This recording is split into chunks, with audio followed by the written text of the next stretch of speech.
I saw my life branching out before me, like the green fig in the story. From the tip of every branch, like a fat purple fig, a wonderful future beckoned and winked. One fig was a husband and a happy home and children, and another fig was a famous poet, and another fig was E.G., the amazing editor, and another fig was Europe and Africa and South America, and another fig was Constantine and Socrates and Attila and a pack of other lovers with queer names and offbeat professions, and another fig was an Olympic lady crew champion, and beyond and above these figs were many more figs I couldn't quite work out. I saw myself sitting in the crotch of this fig tree, starving to death, just because I couldn't make up my mind which of the figs to choose. I wanted each and every one of them. But choosing one meant losing all the rest, and as I sat there unable to decide, the figs began to wrinkle and go black, and one by one they plopped to the ground at my feet. Just opportunities, and too many opportunities, but at the same time I think it's also like, she talks about, you know, philosophers and poets, and it's like, I think from a young child you go through phases and you have these like ideas and dreams of, you know, you meet someone or you read a book and you're like, oh my god, I want to be an astronaut, like, oh my god, I'm so going to be a fashion designer, and like those dreams kind of disappear as you get older, but I think that's still somewhere inside you. And I think at the moment it's trying to figure out like, what is the realistic dream, what is the one and only I can actually pursue, because in the end of the day you can't be both an astronaut and a fashion designer. And like, who said that? You could do that. But I think time, you can't, and especially if you want to be the best at those things, if you know you want to, I mean, Socrates isn't just any philosopher, he's Socrates. I don't think Socrates would be Socrates if he was also a fashion designer and like devoted so much time to other things. And I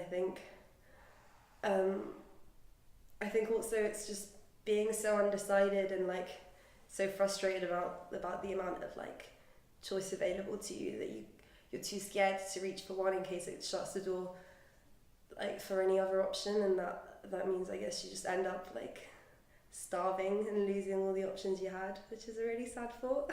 It's a good thing in the sense that you can literally do whatever you want, like the options are endless. When you do find what you want to do, you can do it, but then at the same time it's like there's so many options. What do I want to do? Like, I want to dip my toes into everything, but obviously you can't, because you know you need to stay focused. Your degree has to lead to one thing, it can't lead to all of these other avenues, so it's like, but at the same time, you know, at least you had those options. Be grateful for those options. There's so many things I want to do, so many things I want to try, and like if I choose one I can't do all the other ones. Like, how do I do it? Like, and I'm getting older, like, oh my gosh, like it's like a clock is ticking, like you need to get everything done now, but it's just like a mess of stuff. Because their South Asian family is also quite important, so I'm expected to juggle both things. So do exceedingly well in my work life, but then also get married and produce like a few children. As much as it is kind of empowering to say, you know,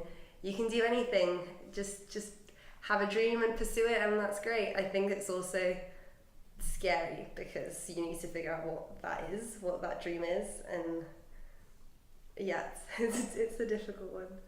And so there's like a massive pressure to do better than the generation before you. So like, I think there's a sense of the fact that my parents moved here and did better than my grandparents. Well, my dad moved over to the UK before Poland had even joined the EU, so he came here illegally, and like he like tried quite I'll take that off tape. but he tried like really hard to get into the country basically because he needed the money so bad, and he like once he got here, you know, he slept like with like loads of different people in one room, like did really really shitty jobs and loads of them, and he like doesn't really speak to us about this, but I've spoken to my mum, and I don't think it's something that he's proud of, but I think he should be, because I wouldn't be where I am if he hadn't like done so many shitty jobs and lives in so many shitty places. When it comes to what degree you want to do, if you want to do something that's not focused on your education, my mum will not have it. Like, when I wanted to like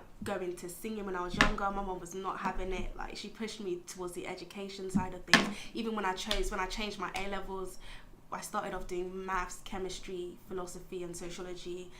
When I decided to change and have religious studies and sociology, she was not happy about that. Really? When I chose my degree of sociology, she was not happy as that, because obviously she sees those kind of subjects as not academic, and it's not going to get you the the jobs where you want to be and blah blah blah. Even my auntie say the same thing, and I'm just like, just let me be, just let me live my life. In like an ideal world, my dad would want me or my brother to do like economics, something like finance, accounting, architecture, that kind of leads straight to a career.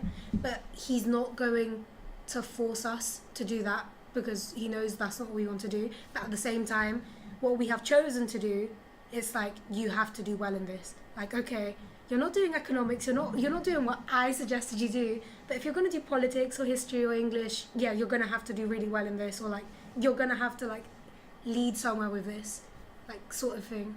I feel like usually there isn't too much opportunity in that, not that they're not getting, not that children of South Asian immigrants don't get the opportunities, is that like there's so much pressure to do like a very set thing.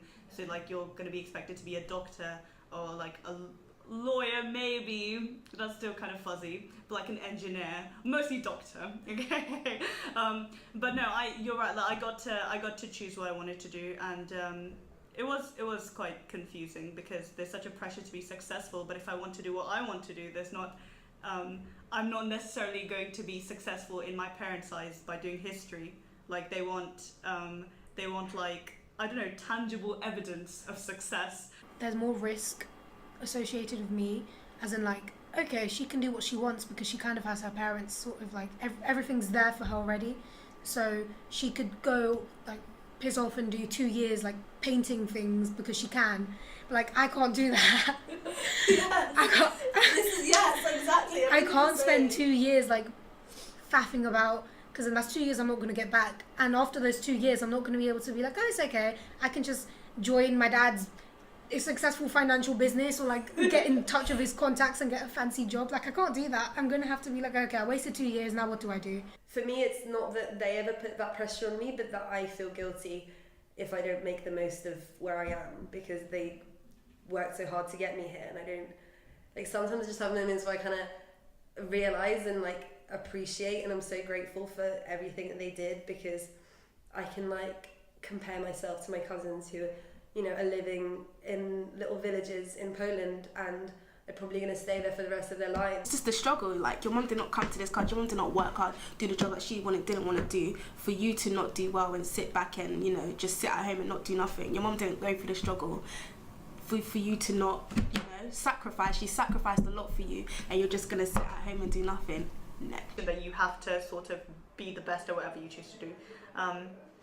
And that's also like a lot of pressure. I guess I'm lucky in that I got to pick what I wanted to do, but now like it's up to me to sort of make the best of that and sort of I don't know, excel. This is pretty much a video for discussing options and too many opportunities in today's world from the perspective of women of colour and particularly children of immigrants. And whilst making it, I was slightly worried that the girls and I would sound ungrateful, because like stressing out, oh, I have too many problems and like I can't pick out what I want to do with my life and there's so many options, etc. That's a problem for a small amount of 20-year-old girls around the world. But at the same time, there's never really a discussion about that. Like you see it in the Instagram posts of my mum didn't want flaws for me not to be great. And there's a quote by Courtney Martin, to paraphrase, that's like, we are a generation of young women who were told that we could be anything and heard that we had to be everything.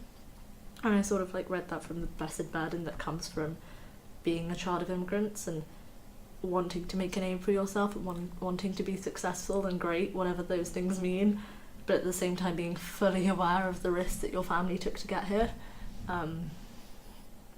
So this is pretty much a video for girls who keep it running, and just a discussion about that and what that means in today's world.